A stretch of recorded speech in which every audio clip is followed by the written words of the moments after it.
and they have some questions that they would like to ask you. But we have a couple that want to ask you first. That's right. So you were announced as the vice president pick exactly 3 months ago today. I didn't even realize that. It's exactly today. Felt like 3 years ago.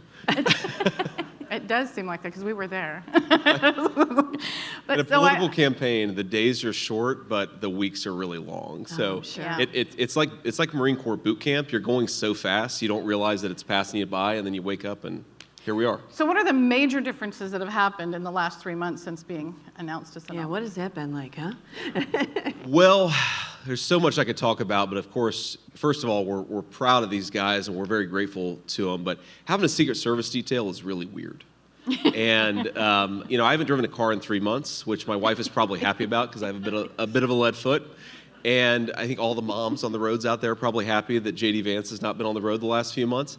But, it's so unusual because if you think about it, you show up to the grocery store and there are like 15 guys surrounding you with the little things in their ear. So even if somebody has no idea who you are, they start to wonder, well, so somebody has to be here because all these Secret Service agents are bouncing around. So there's no anonymity anymore. And, it's one of the things that just comes along with the territory. But look, we're having a really good time. I mean, what's different about, running for the Senate than running for vice president? I ran for the Senate for the first time a couple years ago, is, I joke that when I was running for the Senate, you ride around the back of a used Subaru that it was owned by one of my staff members, and now I ride around a 737, right? So it's a little more comfortable than it was, but it's also what's really cool, and this is partially just because, life happens, and we had our third baby about 4 months before the Republican primary when I was running for Senate.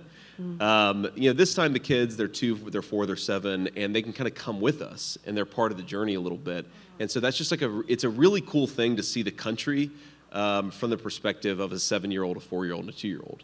Yeah. And it's been a very, very nice thing. It's been a great family adventure for all of us. So I really liked this story. We were together on the Tucker tour, that you were talking about how you may have had to cancel on Tucker because you got sick. That's a you real didn't bad have story. any carnivals before you came here, right? No, not today. No, but that was a tough day. So that was in Hershey, PA, and we're not too far from Hershey, right? No.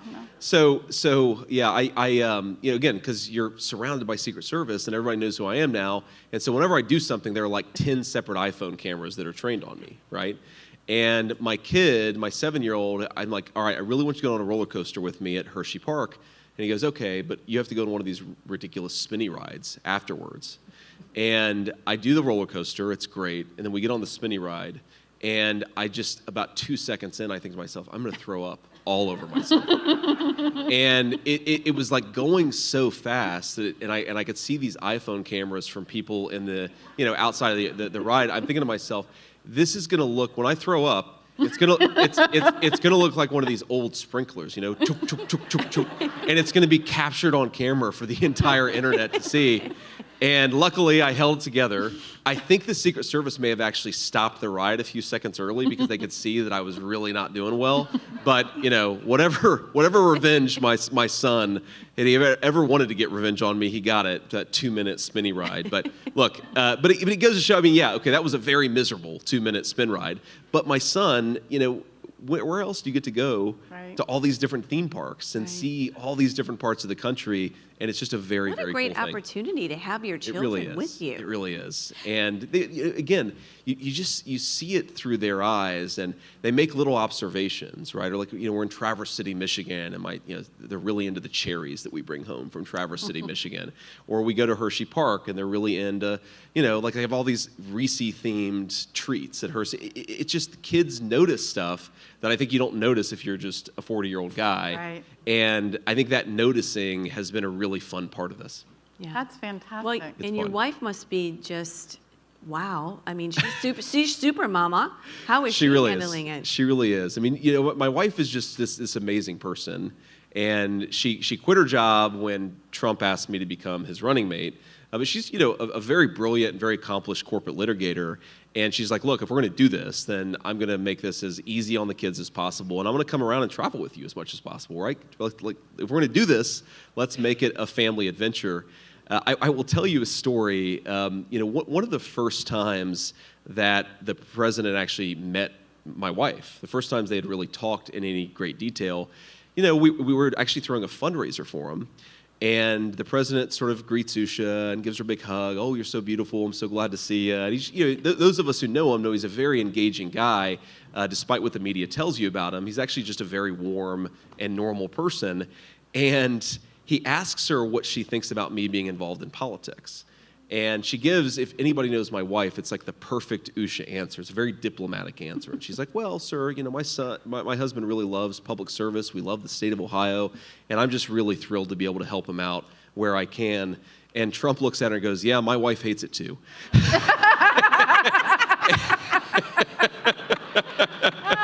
I'm so glad you brought up President. Honesty. But that's what I love about Trump. Like, Trump finds the real truth in something, and whether you want him to say it or not, he just points his finger right at it. So I'm glad you brought him up, because a lot of people have brought up the fact that you are not a big fan of President Trump. Sure. And Trust that you were me. very He vocal remembers very well. about it. So, the big thing I think that moms would like to know is, what changed? Yeah, well, a lot changed. I mean, one, I become a father, right? So my first was born in 2017, and then our second a couple years later, our third a couple years after that.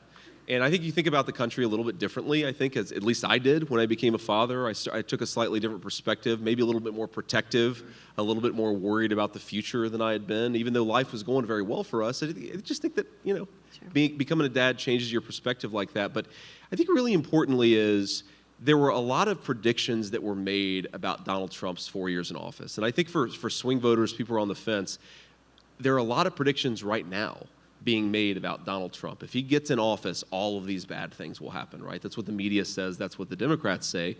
And a part of me, and I'm ashamed to admit it, but it's more important to be honest, I think, is I kind of bought into some of the lies in 2016. Well, and then he was president, and take-home pay was going up faster than it had in 40 years. Inflation was low, the border was secure, and remember, they all said Donald Trump was going to start World War III, and yet we had more peace around the globe than we had had in a generation in this country. And you sort of like, okay. And I really, politics is sort of, I think the incentives are all messed up in politics, because people don't want to admit that they changed their mind. They don't want to admit that they're wrong. And so there's this thing where you try to pretend, even though it's obvious that you screwed something up, you never want to admit it. I think it'd be much better if we had political leaders say, you know what? I thought this was going to happen. Something else actually happened. I was wrong. Like, it's okay to be humble and say, I screwed something up. And I again, for a lot of voters who are still on the fence, I'd say the very same thing they're saying about Trump now, they said in 2015 and 2016. That's right. And I actually think that we're going to have an even bigger and even better presidential term, because we've got, frankly, so many more big problems to solve now than we did even in 2016. So, look, basically, he did a hell of a job, and it's important to say I was wrong. Yeah, I think I do too. Right. I want to be able to get to our moms. They have a lot of questions, and every one of their questions relates to this personal experience that they had. So, Debbie, if you want to get us started on that. So, Senator, they all shared very moving stories that have personally affected them, and now they have a question for you regarding that. And I wish I could have seen them. I'm sorry I'm a little late here, but it's the nature of a presidential campaign. You don't always control your schedule perfectly, but thank you. Yes. Okay. So the first one I have here is we have Donica Hudson. She is from North Carolina, so she has a question for you. Okay, Senator Vance. My family and I were trapped for 5 days living the nightmare of Hurricane Helene. Oh, wow. I'm so sorry. Thank you. Appreciate it. FEMA was nowhere to be found the first week and has done almost nothing. So my question is, what will the Trump-Vance administration do to restructure FEMA and to rebuild Western North Carolina? Yes, ma'am. First of all, I'm sorry that it happened, and I'm sorry, most importantly, that your government didn't do its job in response to it. Because what part of, I guess you're from the western part of North Carolina? So one of the things that if you grew up in the Appalachian part of our country, whether in North Carolina, Pennsylvania, Ohio, anywhere else, is you often feel like your government doesn't care about you.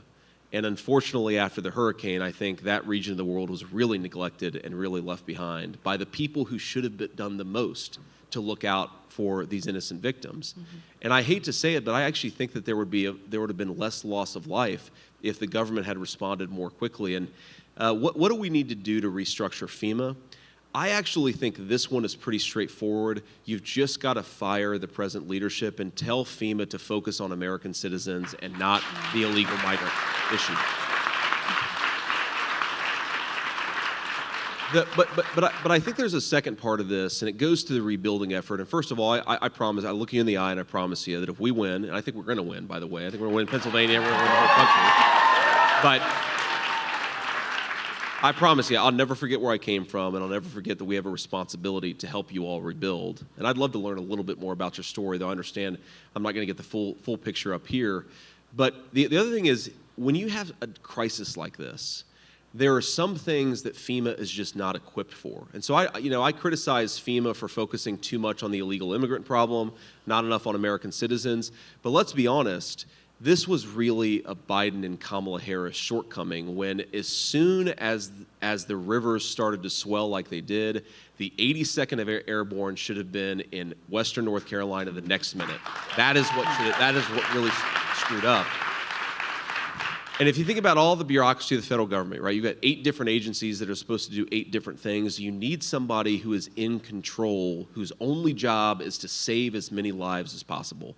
And the fact that it took us 6-7 days before that was really possible or that was happening in North Carolina, I hate to say it, I think that there was a lot of loss of life that wouldn't have otherwise happened and just a lot of human suffering that we've got to do a better job of preventing next time. Right. God bless you. Thank you. Thank you. Next, we have Madeline Brame. She is from New York, and she has a specific question for you regarding her son. Hello. Yes, ma'am. Vice President J.D. Vance. Knock on wood. She's claiming it. That's good. You actually heard my story at the RNC. I spoke about my son. Of course. Yes. Yes, ma'am. What I want to know, what my question is what will a Trump-Vance administration do to strengthen and protect the rights for families of homicide victims legislatively? Yes, ma'am. Well, first of all, again, I'm sorry that your government failed you, and I promise you that when we're in office, we're going to try to make sure that your government doesn't fail the next person who's dealing with what you're dealing with. And here's the basic issue. The progressives, and I don't think this is true of most Democrats, by the way, but the leadership of the Democratic Party has gotten in their mind that law enforcement is inherently racist. And I think that's a real disgrace. It's led us to, frankly, dismiss a lot of good cops, and it's meant that we don't empower people to go after the truly bad guys. And what I find so crazy about all this is, if you look at the statistics, ma'am, it is a very, very small number of people who commit the gross majority of the violent crime in our communities, right? This is not the gross majority of our citizens, whether they're white, black, or whatever, are law-abiding people. There is a very narrow slice of our country that commits chronic violent crime. And the thing that we have to do is change the laws, but most importantly, empower law enforcement to go after the bad guys, lock them up, so they're not hurting more kids like yours. That is fundamentally what you have to do.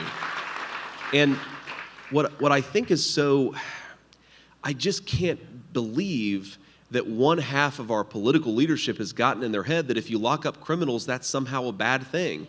Locking up violent criminals is one of the core functions of government, right? And you don't have to lock that many people up. Just lock up the violent criminals, and we could do so much better. And part of this is legislative too. And I've sponsored legislation to this effect. Is we're getting to a point where we've got a major law enforcement crisis in our country. We've got a lot of great police officers that aren't re-upping. You've got a lot of great young men and women who don't want to become police officers because they think it's too hard of a job. we are going to have to really fix the pay and benefits for our local law enforcement so that they get the pay they deserve, but most importantly, so that we get the right people serving as police officers. Because if you think it's bad now, and unfortunately the crime rates are not in a good place right now, it's going to be a lot worse in 5 years if we don't get better people coming into law enforcement, because you've got a lot of very good people who are getting out of law enforcement right now. Right. Thank you, ma'am. All right. So we have an online question. This one is from Gabriella Mason from California. Families are struggling to pay their bills, afford groceries, let alone save for their future. In the last 4 years, food prices have risen nearly 26%. When is my dollar going to be $1 again, and how fast can we get back to a 2019 normalcy? There you go. You got to help us out here. Well, the best thing we can do to lower prices is to elect Donald J. Trump President of the United States. That is the first and most important thing we got to do. And then I'll talk a little bit about what comes after. But I got to tell you this story. So we were actually in Reading, Pennsylvania for this. We were at a small Latino grocery store. The owners had just bought that grocery store a couple years prior, and my boys were with me, my 7-year-old boy and my 4-year-old boy, and they just wanted to come with Daddy on the campaign trail, and we were having a good time out there. And I'm standing, it illustrates how different kids are, because I tell the two of them, you can get anything you want. And the 4-year-old is trying to get like a gallon of ice cream, right? He's like me. And the 7-year-old, who's like his mama, is trying to get me to buy like a dozen or 2 dozen eggs. And I'm like, son, I meant like a candy. Like, go buy some chocolate. And he's like, no, Dad, you made the last 3 eggs this morning. If you don't get more eggs, Mommy's going to be really mad. It's like, okay, buddy, thanks for looking out. Very practical. But there were, of course, cameras falling around, because there always are. And so I grabbed some eggs, and I pointed out that eggs have gotten way more expensive under Kamala Harris's leadership. And in fact, in the Commonwealth of Pennsylvania, eggs are about $3.20 a dozen from $1.50 a dozen. That's a huge price increase in just 3.5 years. And I unfortunately fear it's going to get worse if we promote her to president. But I was kind of joking with my kids. I said, yeah, this is really important to my family, because my kids, these guys eat about 14 eggs a day.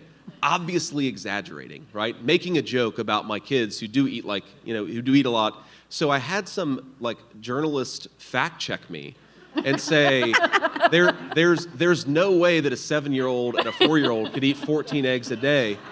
And I'm like, it would be like me saying, I'm so hungry I could eat a horse. And then the journalist being like, JD, in fact, ate a normal man-sized meal, not a horse, right?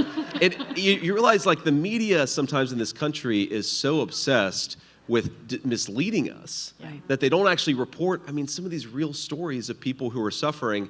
But I think the most important thing, to answer the questioner's question, is a lot of us don't fully appreciate how energy prices go into everything else.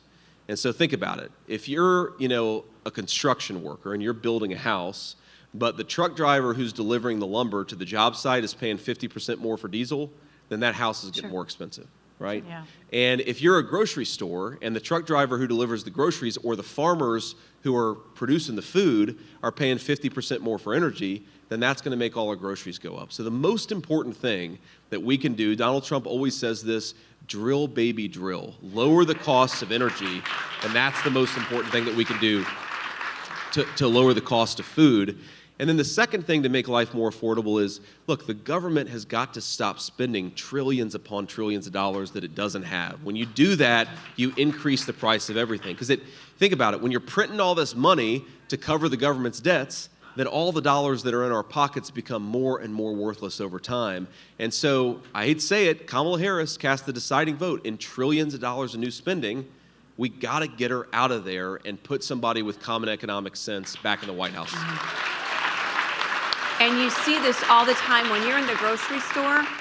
Everyone is commenting how expensive everything, isn't it? Yeah. Are you over there by the eggs, by the cheese, by the milk, and everybody's like, I can't believe this has gotten so expensive. Nobody knows like a mama. Yeah. That's right. Right. Yeah. For us to balance our checkbooks and just afford it. Yeah. Yeah. And I actually, in our family, probably unlike most families, I tend to do more of the grocery shopping, at least until 3 months ago. Something changed 3 months ago. And I was just, it's shocking how much how much more expensive these things are. To get a steak at a grocery store compared to 3.5 years ago, it is just so much more money. I don't know how any middle-class person can afford in Kamala Harris's economy to live a good life. We've got to get back to basic common sense here. Yeah, yeah. 100%. We have another question. Yes, we have Taryn and her daughter Penny. Taryn's going to share a question for you, Senator. I'm going to follow suit, and Vice President J.D. Vance. I'm superstitious. You guys are making me nervous here, right? My story here today, the public school in our district socially transitioned my daughter. And so my question for you is, there is actually currently a lawsuit against the Conejo Valley Unified School District in Ventura County, California, where 3 of my other minor children still attend. The district is being sued for providing minors with inappropriate gender-affirming surveys and curriculum without the necessary parental notification. With President Trump recently mentioning abolishing the Department of Education, what specific actions will your administration take to uphold my 14th Amendment right to direct the upbringing, care, and education of my children? Wow. I'm so sorry this has happened to both of you. I can't believe that your own leadership has failed in this way. And I promise that when Donald Trump and I are back in office, you're going to have somebody who fights for you and fights for your right as parents. We want parents making these decisions, Yes. not anybody else. Yes. And I find with each of you, I want to know so much more about your stories than I know, and so much more than we have time for, of course. But I just think to take something that is so profound away from our moms and dads is such a violation of every right that exists. So the reason why we establish government is to protect our rights, not to destroy our rights. And it's such a big difference between the Democrats and the Republicans in this race. And ma'am, you mentioned education policy. I want to get into that. But let's be honest about something. One of the reasons why we have this incredible pressure. I mean, look, being a 14-year-old kid, being a 12-year-old kid, we know it's hard, right? Kids have all kinds of tough things going on when they're teenagers, when they're pre-teenagers. And I think, unfortunately, in the era of social media, sometimes we take normal adolescent insecurities and we tell, especially our young girls, well, that's not an insecurity, that's because something's wrong with you. And remember, we used to live in a country that recognized, no, there's nothing wrong with you. We just have to teach people how to be comfortable with themselves and to be comfortable with who they are. And the fact that we've gotten away from that, I think, is really profound, and it's very damaging. But we ask ourselves, why have we gotten away from it? And I think we have to ask ourselves, who's getting rich from what we're pushing down the throats of parents and children? And the answer is, there is a $1 billion industry in cross-sex hormones, in gender transition, and I think that we have to go to the heart of the money and stop telling these pharmaceutical companies that they can make money by experimenting off of our children. It has to stop, and it will stop when Donald Trump is president. You actually answered the next question we were going to do okay. online, Sorry, okay. so we won't do that online question. Right. Sure. We're gonna okay. jump to- But just on education Yep. policy, ma'am, I want to say that we don't even realize how much of our tax dollars, how much money of the people in this room goes into funding very radical curriculum. And we ask, how have the schools gotten away from teaching reading, writing, arithmetic and towards the more, crazy stuff that we're seeing the schools teach? And the answer is, often we're paying for it. And what President Trump and I are going to do is make sure our tax dollars go to educating our children and not to indoctrinating them. Stop the flow of money, and that's how you stop this craziness. Thank you. Thank you. We'll go over here to Vanessa. Vanessa is from Florida. Senator, my family and I migrated to the U.S. legally. God bless you. Thank you. From Peru. It was a very daunting, complex process. It took us 7 years to make it into the country. How can we make the process easier for those who want to follow the law and come into the country legally? Yes, ma'am. And one of the things I hear from, actually, I was in Tucson, Arizona a couple days ago, and I was talking about how part of the problem with our illegal immigration system, and there are a lot of problems, but one of them is that it's so profoundly unfair to people who have done the right way, who have waited in line, who have paid the fees. And this is one of the reasons why we have to get our hands wrapped around this illegal immigration problem. It's unfair. because there are great people who want to come to our country.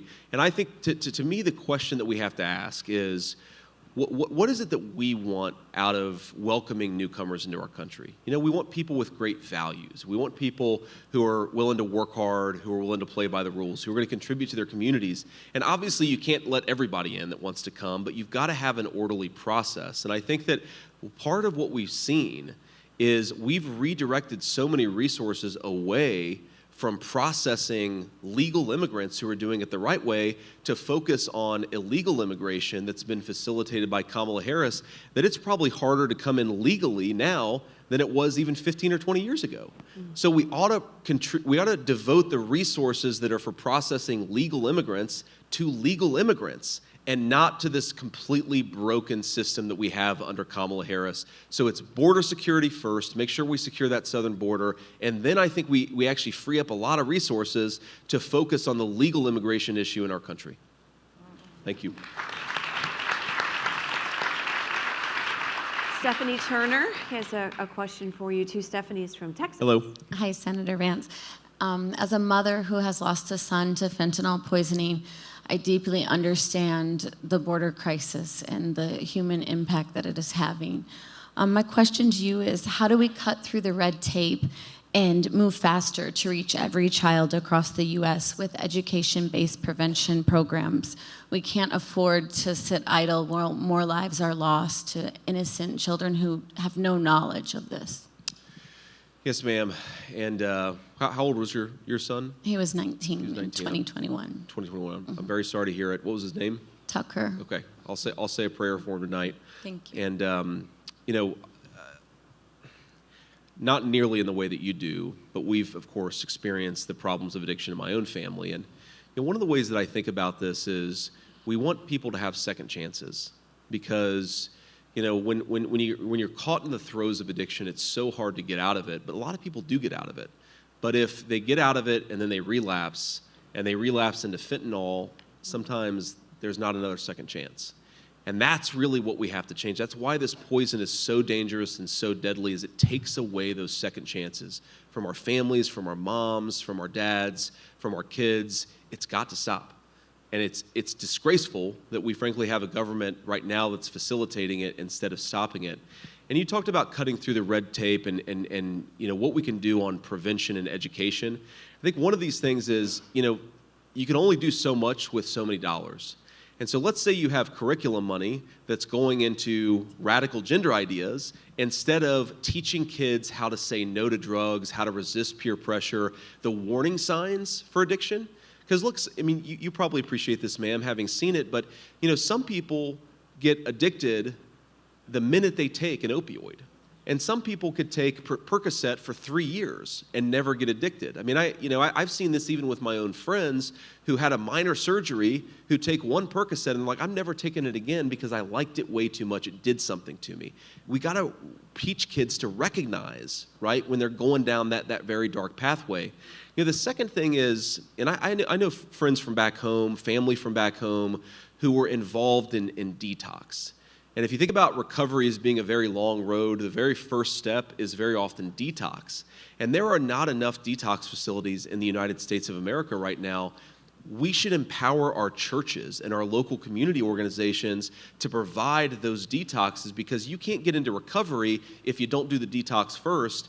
And it's very, very hard to take that first step. So why don't we make it easier to take that first step in the first place, shut down the poison coming into our country in the first place, and teach our children the red flags and the warning signs about addiction. I think if we do that, we'll start getting down the road of solving this. I mean, look, it is an unspeakable human tragedy what's going on in this country. 100,000 people, many of them in the prime of their lives. I mean, I've known so many people who have lost their lives to this, and I'm sure, ma'am, you're asking yourself the same questions, like, you know, who would you have fallen in love with, right? What do the kids have looked like? The human tragedy that we're allowing to happen in this country, it has got to stop. President Trump and I will fight to stop it, I promise you.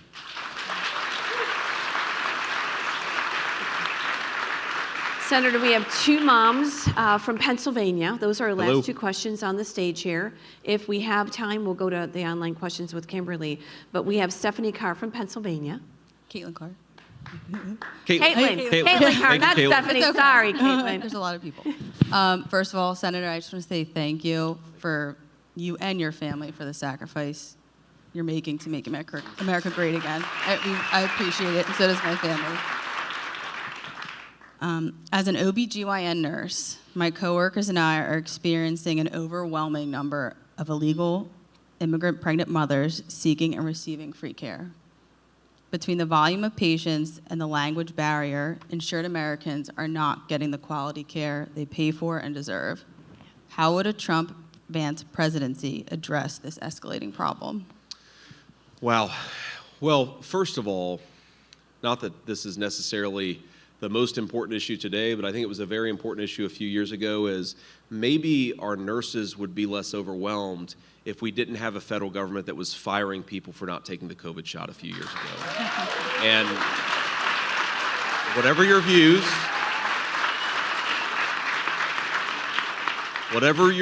I think it was smart to let individual nurses and moms and dads make these decisions, not try to force a one-size-fits-all approach from the federal government. And ma'am, unfortunately, the answer to your question is, if you've got 25 million, 20 million, whatever the number is of illegal aliens in your country, we're compassionate people. We're not going to let people just expire on the streets, nor should we. So the compassionate thing for our own citizens, but I also believe for illegal aliens too, is to stop the open border and stop people coming into this country in the first place. There's no way to solve the problem without re-implementing some strong border policies. And, you know, if you look in the state of Pennsylvania, I believe the last time that I checked, but, you know, I'm sure the media fact checkers will double check my information here, but the average hospital emergency room wait time in the state of Pennsylvania is around 3 hours, right? So you go to the emergency room and you're not getting the care that you need because we diverted so many resources from caring for people who ought to be here to focus on people who have no right to be here. We have to recognize that there are sometimes trade-offs, and the compassionate thing is not to open your border and allow Mexican drug cartels to sex traffic little kids into our communities. The compassionate thing for our own citizens, and I think for everybody else, is to secure the border and focus on some basic common sense law enforcement. That's what we have to do. Thank you. We have another question from Pennsylvania. Yeah, Angelina. I'm superstitious too, so Senator Vance. Call me JD, please. All right. Our children's schools are teaching them that they are victims based on race. Sure. Family values are being mocked, and our country is being constantly disrespected. How will a Trump-Vance administration address CRT, DEI, and SEL in the public schools and support parent advocates without fear of government reprisals? Yes, ma'am. Another big and important question, and I obviously don't know the backgrounds of all of you entirely, at least, and I don't know the backgrounds of a lot of folks in the room, but, you know, I'm 40 years old, and so I'm very much a child of the 90s. And my wife is 38, though she's probably going to get pissed off for saying that publicly. Can't take it back now. But, you know, so her parents are legal immigrants from South India, okay? And she was born and raised in San Diego, but I think because we grew up in the 90s, and I'm not saying things were perfect, don't mistake me, but we grew up in a country where we were taught to think about people as people and not as whatever artificial, superficial skin color they had. And I think because both of us grew up with that attitude, you know, we met, we fell in love, we started a family, and we never thought anything of it, right? I mean, there was never, you know, the only funny and slightly awkward comment that anybody ever made is when my mom asked, you know, what ethnicity Usha was, and I said she was Indian, she said, which tribe? I said, well, you know, slightly off, Mom, slightly off. But like, she actually, my mom made this point to me, and I think it's, you know, Mom is so smart. She's just one of the smartest people I've ever met. And she said, you know, I get really mad at all these people talking about your biracial children and, you know, whether they're white or whether they're Indian or what their background is. She's like, they're just our babies. right? And I want us to think about all of our kids, whatever the color of their skin, they're just our babies. They're American babies, and that is what matters. And so I think one thing that we have to do is do better as leaders. Talking about, yes, of course, we've got, differences, and yes, of course, there are things that happen in America's history that aren't perfect. I'm not saying we ignore that, but we talk about it as a way to getting to a point where we see each other as Americans first and foremost. That's the most important thing. That's what we have to get back to. And then we also have to be honest, and this goes back to one of the earlier questions, that a lot of this crap is not something that anybody, black, white, Latino, anything, would teach their kids. They're learning it from very radical curriculums that are being planted in our schools by money coming from American taxpayers. And so I think the first thing that we have to do is defund CRT and all of the radical curricula that's going into our schools. That's really important. But ma'am, I think the leadership part of this is really important too. For some reason, we got it into our heads that in a country as big and diverse and different as ours is, we needed to emphasize our differences. I actually think that what real leadership requires now is emphasizing our commonality as Americans. I think that we have a common destiny in this country, and if we forget that and we ignore it, it's going to rip our country apart. Let's not do that. Let's be Americans first. Thank you. Thank you.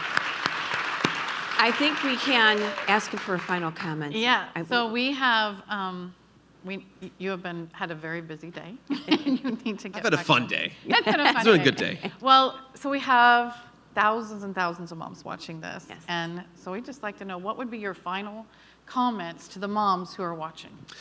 So I guess a couple of things. First, I'd ask you to get out there and get involved, because we've got 20 days to go. And, we're not going to win this election unless everybody gets out there and votes and makes their voice heard. The media is never going to be honest. The Democrats are never going to be honest.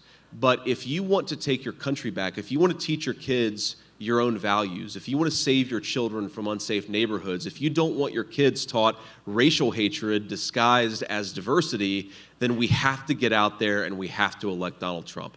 And there's a lot that we can do to make that happen just in 20 days. Do you have friends or family that you think would probably vote the right way, but they haven't gone to the polls yet? Maybe they have an absentee ballot they haven't mailed in yet. Maybe you just want to post on social media like, hey, I saw J.D. Vance and he's not nearly as bad as the media says that he is, right?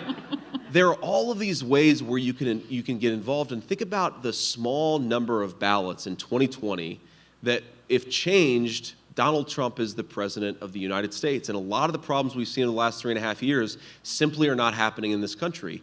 So ask yourself, wake up on November the 6th. You want to be able to say, I did everything. And I think that the question over the next 20 days is, what does that everything mean? I think it's talking to your friends, talking to your family. If you've got spare time, donate and donate your time with the local party. Call people, right? Knock on doors. There's so much that we can do to get involved to make sure that our people get out there and vote. I think the second thing is, moms are in a very unique situation, okay? And what I mean is, look, I see the polls. The polls tell you, and I don't necessarily believe the polls, but, let's say they're right. If the polls are right now, frankly, Donald Trump will win this election. And that's a good thing. It's a thing to be happy about.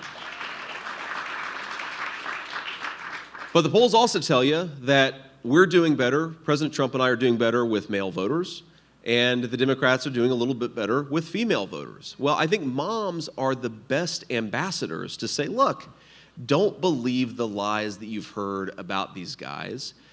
Vote for what's in your best interest. Vote for public safety. Vote for lower grocery prices for your family. Vote for, housing prices that are affordable for normal people to live in American homes. We have got to get back to common sense. And I think the best way to put common sense out there is person to person, the conversations you have at church, at the grocery store, with your friends, because you guys all have, I guarantee every single person in this room has somebody in their friendship circle who's maybe a little skeptical of me or maybe a little skeptical of the president.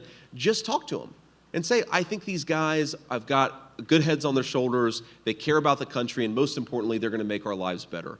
And I think if we do that, if we get out there and use that person-to-person power that we have, just to communicate and persuade our friends and family, we're going to win. We got 20 days. Let's go and do it. God bless you all. There you go. Thank you, Senator Vance. Thank you so much. We really appreciate you taking time out today. It's good to be To here. our Thank you all. mom.